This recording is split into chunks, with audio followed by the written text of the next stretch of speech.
Hai, perkenalkan, saya Cantika Martina Putri. Saya mahasiswa semester 2 jurusan terapi bicara di Poltekkes Kemenkes Surakarta. Di video ini saya mau menceritakan sedikit tentang pengalaman saya selama kuliah 2 semester di jurusan terapi bicara. Mulai dari pelajaran yang saya dapatkan, tantangan, sampai hal-hal yang membuat saya makin yakin buat kuliah di terapi bicara ini. Nah, mungkin belum banyak orang yang tahu tentang jurusan ini. Jujur, waktu awal masuk saya juga belum terlalu paham jurusan ini tuh ngapain sih. Dan saat itu saya mulai cari-cari informasi tentang terapi wicara, dan selama 2 semester berada di jurusan ini, saya semakin ngerti peran terapi wicara itu apa saja, dan saya merasa bersyukur bisa ada di sini. Untuk pengalaman saya saat di semester 1 kemarin tuh masih enjoy ya, soalnya matkulnya kebanyakan masih sama kayak mata pelajaran saat di SMA dulu. Ada pendidikan agama, kewarganegaraan, bahasa Indonesia, dan bahasa Inggris juga. Tapi ada beberapa matkul yang agak bikin sedikit kaget juga, kayak matkul anatomi fisiologi. Nah, di matkul anatomi ini kan membahas organ-organ apa saja yang terlibat dalam proses bicara, terus juga membahas tentang anatomi sistem pernafasan, artikulasi, dan masih banyak lagi.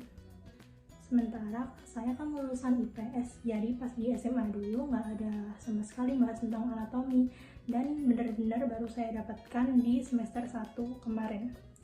Dan ada juga istilah-istilah yang belum saya ngerti, tapi seiring berjalannya waktu saya bisa menyesuaikan diri dan lama-kelamaan bisa lumayan paham juga. Saat di semester 1 saya juga pernah dapat tugas pengantar terapi wicara buat ngelakuin observasi kelompok di SLB.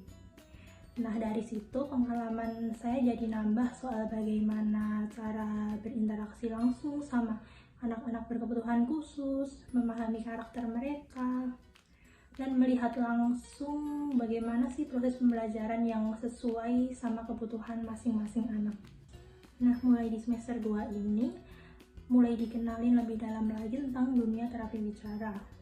Beda banget sama di semester 1 yang masih sebatas pengantar dan teori-teori dasar. Di semester ini materinya udah mulai nyentuh hal-hal yang lebih spesifik.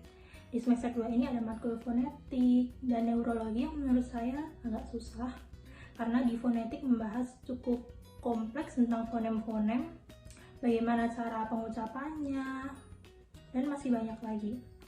Sementara di matkul neurologi dikenalin sama sistem saraf yang benar-benar kompleks, dan banyak banget istilah-istilah medis yang belum saya ketahui sebelumnya.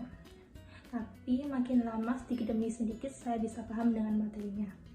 Nah, oke, cukup sedikit saja cerita pengalaman saya selama kuliah di terapi bicara ini. Terima kasih.